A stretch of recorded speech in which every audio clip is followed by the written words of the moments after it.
Hi guys, today we will talk about how to add music to WhatsApp status. This process is simple and easy, so the first thing is open your application, and once the application will be open, let's add the status by clicking on the option update, which is on the bottom of my mobile screen. And here you can see the plus icon on left. Simply click on it. Once I will click on it, below you can see my mobile phone gallery has been open. So now in order to add music to your status, the first thing is you have to add a picture. So it'll good if you add a random picture. So let me find a random picture. So I choose this picture for my status. You can also upload the pic you want.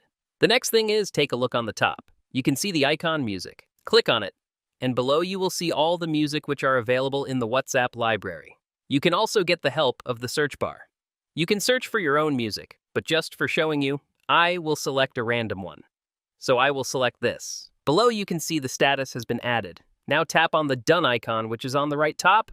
Now the music has been added. You can also check the music name on the music icon. The last thing is click on the arrow, which is on the right bottom. When you will click on this arrow, your status will be uploaded on your WhatsApp with the selected music, and that's it.